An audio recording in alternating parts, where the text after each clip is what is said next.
नमस्कार, आप देख रहे हैं न्यूज़ 1 इंडिया। मैं हूं आपके साथ दीपिका ओझा। एनकाउंटर पर जारी सियासत के बीच यूपी एसटीएफ का अपराधियों के खिलाफ अभियान जारी है। उन्नाव में सुल्तानपुर लूटकांड के आरोपी अनुज सिंह को ढेर करने के महज 24 घंटे के भीतर ही एसटीएफ ने 1 लाख के इनामी बदमाश मोहम्मद जाहिर उर्फ सोनू को गाजीपुर में ढेर कर दिया। इस एनकाउंटर में 2 पुलिसकर्मी भी घायल हुए हैं। मोहम्मद जाहिद पर आरपीएफ के 2 सिपाहियों की हत्या का आरोप था। जाहिर है कि एसटीएफ की कार्रवाई रुकने का नाम नहीं ले रही, भले ही इन एनकाउंटर पर विपक्ष लगातार सवाल क्यों ना उठा रहा हो, लेकिन यूपी एसटीएफ चीफ अमिताभ यश और उनकी टीम लगातार अपराधियों के खिलाफ फुल एक्शन मोड में है। मंगेश यादव के एनकाउंटर पर जाति की पॉलिटिक्स खेलने वाले विपक्ष की जुबान तब बंद हो गई जब उन्नाव में अनुज सिंह का एनकाउंटर हुआ। यूपीएससीएफ ने यह बता दिया कि वो अपराधियों की जाति देखकर नहीं बल्कि उनकी क्राइम कुंडली देखकर फैसला करती है। अब सवाल उठता है कि क्या एसटीएफ ने अपने एक्शन से विपक्ष की जुबान बंद करने का काम किया है? तो यूपी में लगातार एक्शन मोड में एसटीएफ इस वक्त नजर आ रहा है, क्योंकि इस पूरे सिलसिले की शुरुआत होती है जब सुल्तानपुर में डकैती होती है और डकैती बड़े पैमाने पर होती है और इसके बाद कई बड़े सवाल भी खड़े होते हैं। और इसके बाद पहला एक्शन इस डकैती कांड में लिया जाता है जब एक आरोपी मंगेश यादव जिसका नाम था उसे एनकाउंटर में यूपी एसटीएफ की ओर से ढेर किया जाता है। लेकिन यहां से जो सियासत है वो अपना रंग लेती है और विपक्ष खासकर समाजवादी पार्टी की ओर से इसे मुद्दा बनाने का प्रयास किया गया।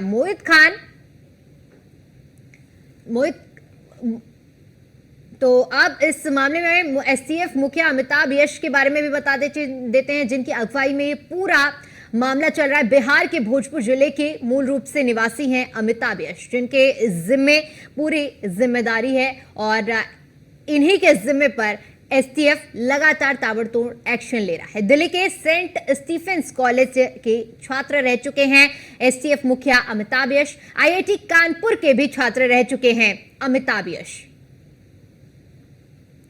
1996 में यूपीएससी क्रैक किया, जिसके बाद वो आईपीएस बने। बतौर एसपी यूपी के कई जिलों में सेवाएं दे चुके हैं अमिताभ यश।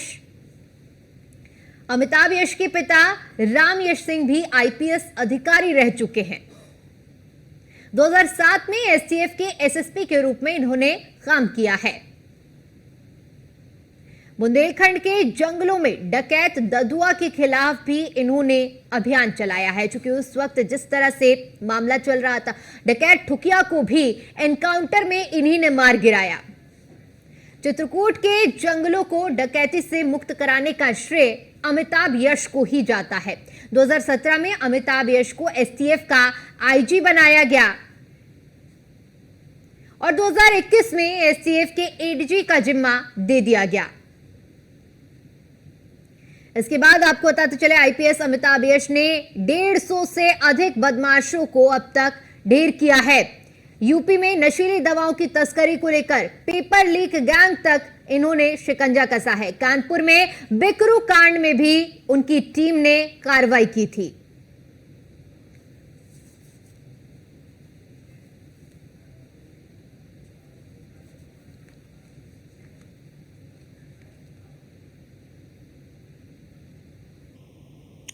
और इसी पर ज्यादा जानकारी के साथ हमारे संवाददाता संतोष पांडे सुल्तानपुर से जुड़ चुके हैं और एके जैन साहब हमारे साथ जुड़ चुके हैं, जो कि पूर्व डीजीपी रह चुके हैं। सबसे पहले एके जैन साहब, आपसे शुरुआत करना चाहेंगे और आपसे समझने का प्रयास मैं करूंगी, क्योंकि जिस तरह से सुल्तानपुर से डकैती का पूरा मामला सामने आया, लेकिन इस मामले में तूल जब पकड़ लिया जब मंगेश यादव का एनकाउंटर होता है, इसमें जातीय समीकरण विपक्ष ढूंढने लगा, लेकिन एक के बाद एक एनकाउंटर इस बात को सिद्ध कर रहे हैं कि यूपीएससीएफ किसी की भी कुंडली देखकर यानी जाति देखकर कार्रवाई नहीं कर रही है, बल्कि क्राइम कुंडली खंगालकर कार्रवाई कर रही है। आप इन कार्रवाइयों को किस तरह से देख रहे हैं?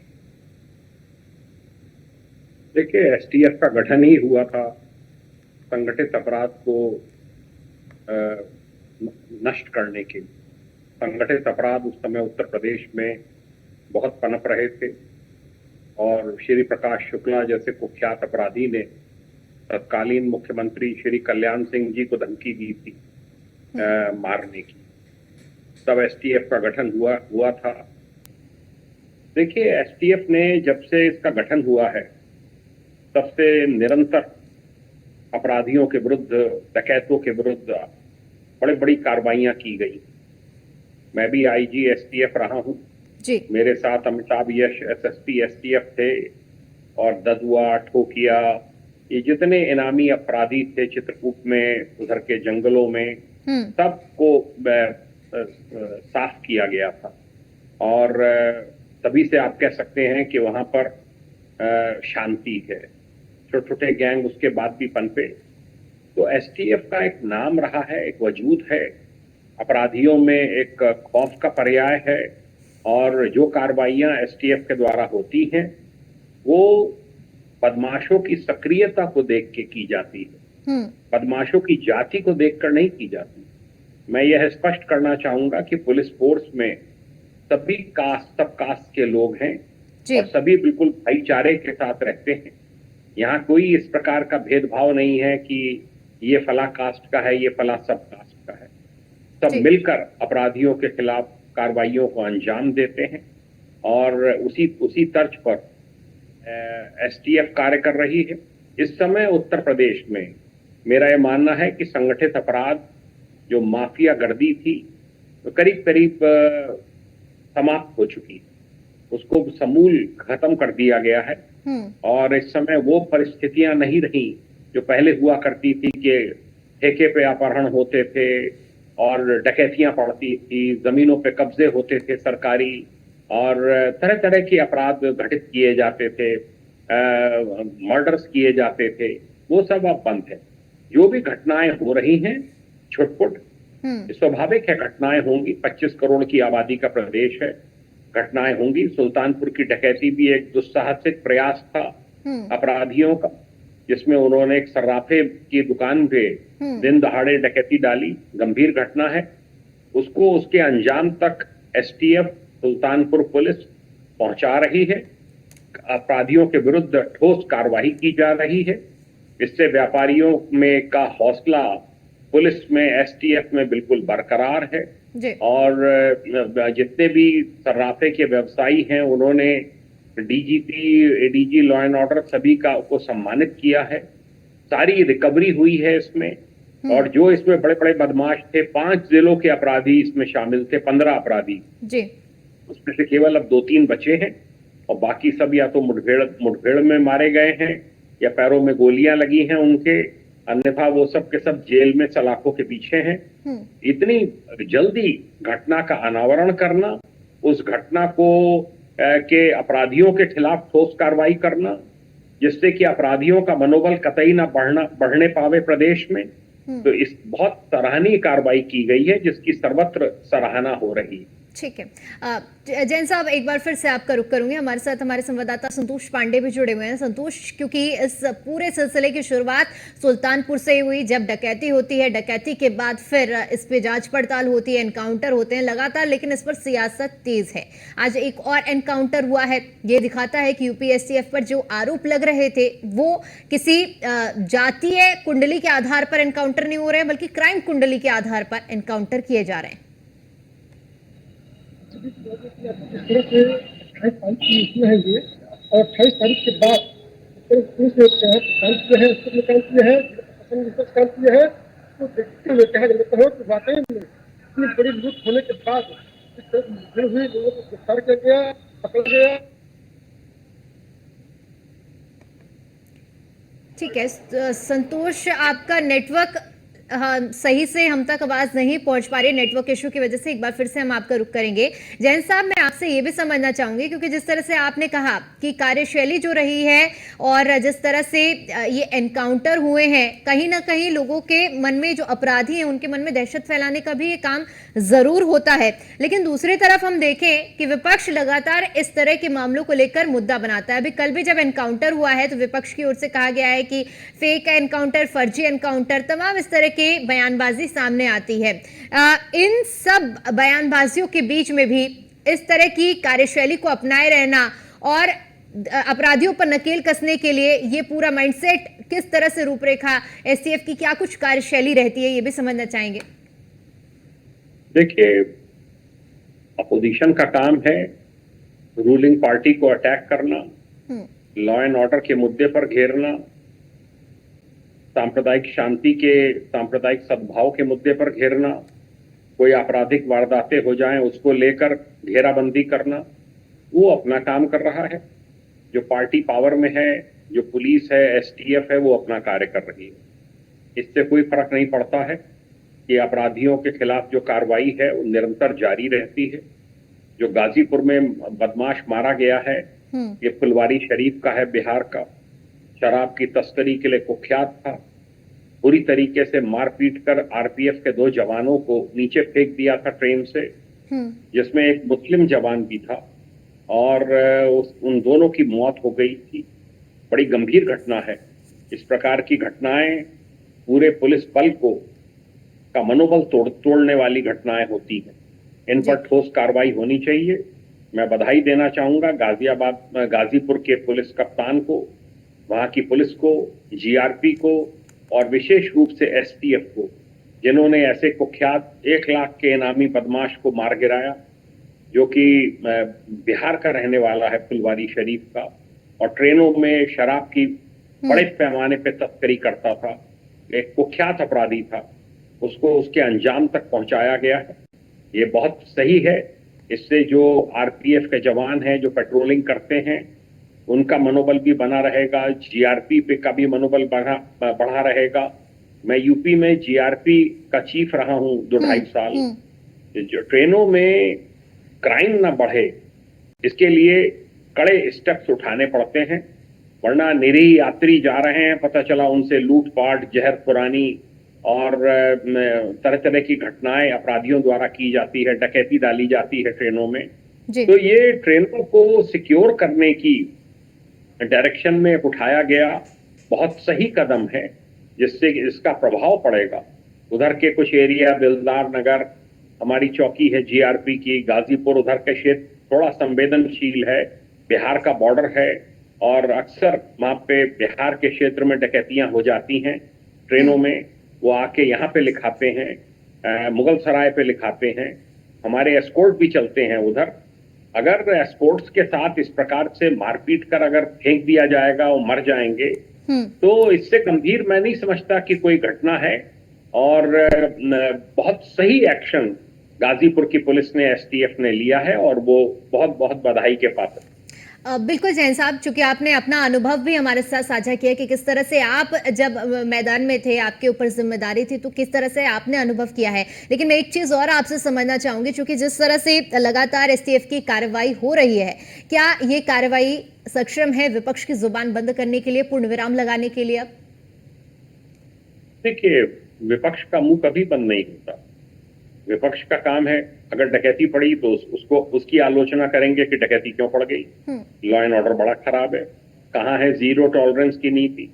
डकैती का अनावरण जल्दी ना हो तो आलोचना, डकैती का अनावरण जल्दी हो जाए, बदमाशों के खिलाफ ठोस कार्रवाई शुरू हो जाए तो उसकी आलोचना, कि साहब अभी तो बहुत ज्यादा सख्ती की जा रही है। तो ये निरंतर जारी रहता है ये खेल। मैं 79 से इसको देख रहा हूं।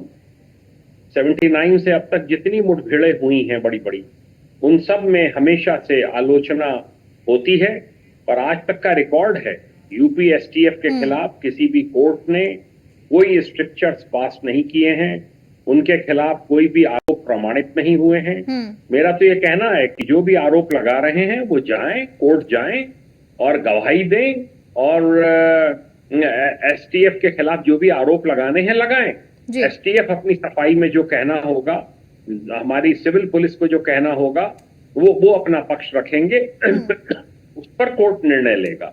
जो भी मुठभेड़ होती है उसकी मजिस्ट्रियल इंक्वायरी भी होती है, और जब मुठभेड़ में तफ्तीश खत्म हो जाती है, उसमें फाइनल रिपोर्ट लगती है, तो जिले के जो सीजीएम का कोर्ट है, चीफ जुडिशियल मजिस्ट्रेट का कोर्ट है, वहां पे एफआर पे सुनवाई होती है। हर पक्ष को बुलाया जाता है, उनकी गवाही को रिकॉर्ड किया जाता है कि किसी को उसके बारे में कुछ कहना तो नहीं है, कोई आपत्ति तो नहीं है। और जब क्लीन चिट मिल जाती है तभी फाइनल रिपोर्ट स्वीकार होती है। तो बहुत स्टेजेस से गुजरना पड़ता है। एनएचआरसी की भी जांच होती है, सुप्रीम कोर्ट की भी गाइडलाइंस है। हर किसी का पालन एसटीएफ और जिला पुलिस के द्वारा किया जाता है, और अगर कहीं पर कोई वो कमी पाएंगे सीजेएम, तो वो स्वतः मुकदमा पुलिस कर्मियों के खिलाफ, एनकाउंटर करने वाली पार्टी के खिलाफ मुकदमा दर्ज करने के भी आदेश दे सकते हैं। बिल्कुल जैन साहब, जिस तरह से आपने बताया कि क्या कुछ कार्यप्रणाली रहती है, ऐसे में एक बड़ी चुनौती भी रहती है, लेकिन साफ तौर पर जो पुलिस को जिम्मेदारी है उस जिम्मेदारी का निर्वहन करना, और ये जो एनकाउंटर हो रहे हैं वो साफ तौर पर नतीजा भी दिखाते हैं। हमारे साथ हमारे सहयोगी भी जुड़े हुए हैं, संतोष पांडे भी हैं, एसके वाजपेयी भी लखनऊ से हैं। एसके, आपसे समझना चाहेंगे, क्योंकि जिस तरह से ये लगातार एनकाउंटर हुए हैं और जो सवाल विपक्ष की ओर से उठाए जा रहे थे, ऐसे में ये एनकाउंटर उन सवालों के जवाब भी हो सकते हैं। जी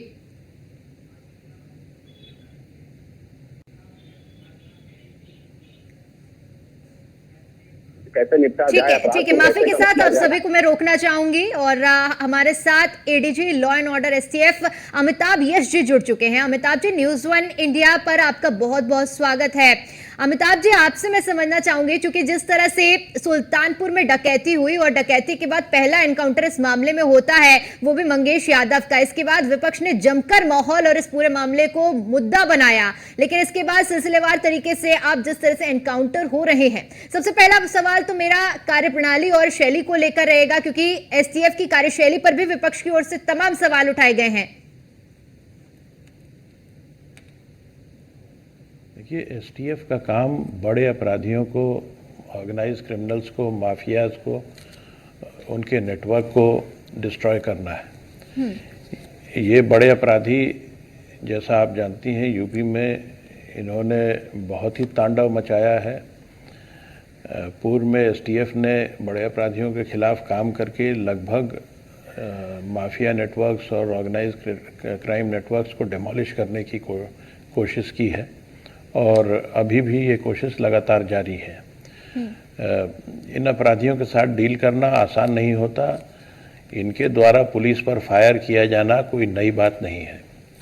बीती रात जिस अपराधी के साथ पुलिस की मुठभेड़ हुई, एसटीएफ और गाजीपुर पुलिस की संयुक्त टीम थी, उसने 19/20 अगस्त की रात में 2 आरपीएफ के कांस्टेबल्स को बहुत ग्रूसम तरीके से, मैं कहूँ ब्लड कर्डिंगली ग्रूसम, इतना विभत्स तरीके से मारा है कि मैं उनके पिक्चर्स भी, उनके फोटोग्राफ्स भी, डेड बॉडीज की आपसे शेयर नहीं कर सकता।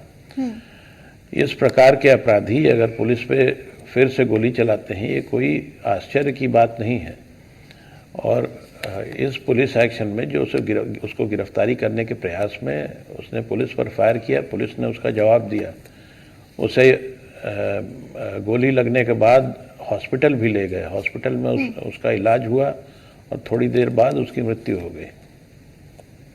जी बिल्कुल अमिताभ जी, जिस तरह पुलिस ने जी अपना कार्य करने की, अपराधी की जान बचाने की भी कोशिश की।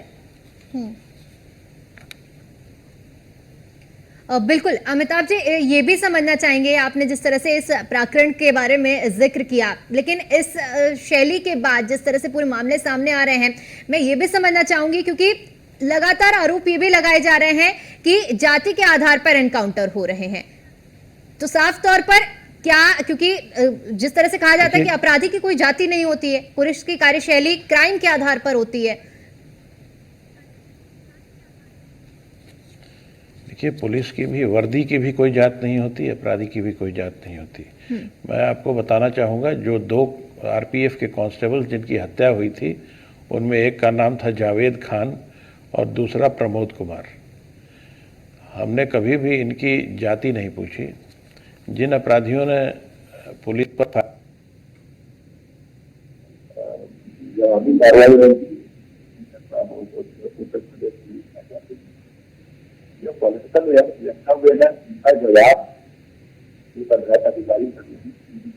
एक अधिकारी के रूप में मैं नहीं दे सकता।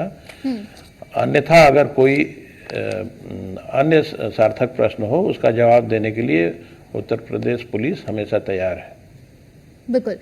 ये जो संगठित अपराध हैं लगातार यूपी में हो रहे हैं, एनकाउंटर को अब फर्जी एनकाउंटर बताने के लिए लगातार सवाल उठाए जा रहे हैं, इन पर क्या कहेंगे आप? क्योंकि ज्यादातर जिस तरह से आंकड़े सामने आए अमिताभ जी, उस पर ये भी हवा उड़ाई जा रही है कि इनमें से अगर देखा जाए तो ज्यादातर एनकाउंटर फर्जी होते हैं। मंगेश यादव के एनकाउंटर पर भी सवाल उठे कि आखिर अधिकारी जो एनकाउंटर करने जा रहे हैं वो चप्पल पहनकर कैसे पहुंच गया?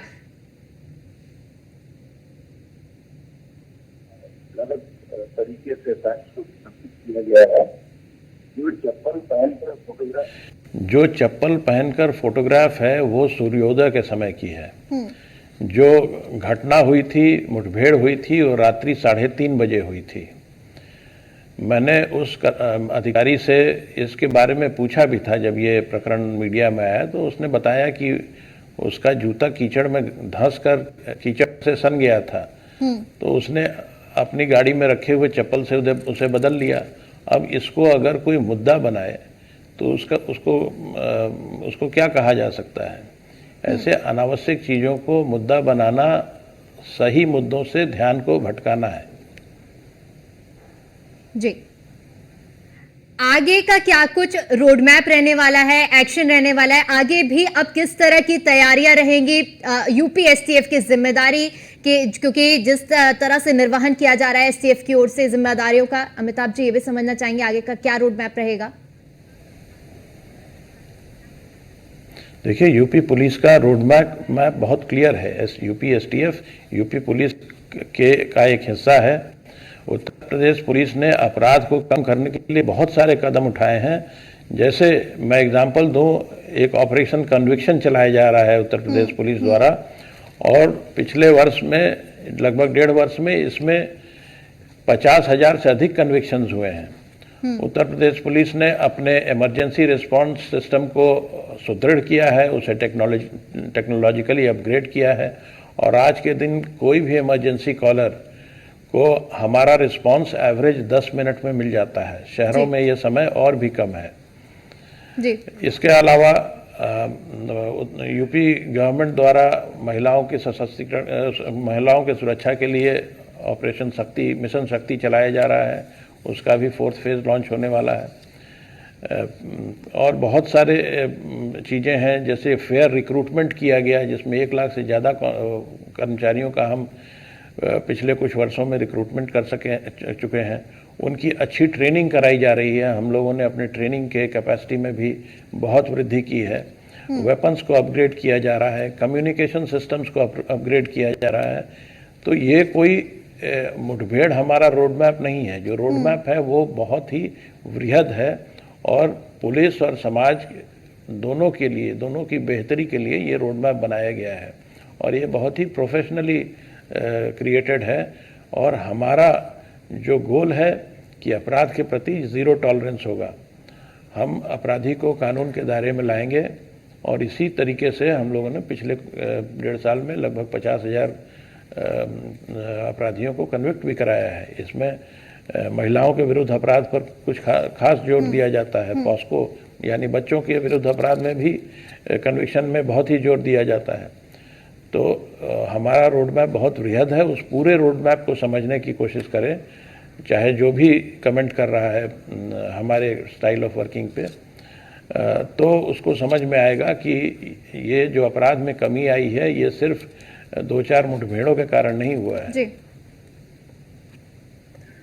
ठीक है अमिताभ जी, बहुत बहुत शुक्रिया आपका न्यूज़ 1 इंडिया पर जुड़ने के लिए और अपना कीमती समय हमें देने के लिए। और इसी के साथ हमारे साथ तमाम अन्य मेहमान जुड़े हुए थे। AK जैन साहब, आपका भी बहुत बहुत शुक्रिया हमारे साथ जुड़ने के लिए। SK वाजपेयी और संतोष पांडे, आपका भी बहुत बहुत शुक्रिया हमारे साथ जुड़ने के लिए और जानकारी के लिए। इसी के साथ मुझे दीजिए इजाजत, नमस्कार।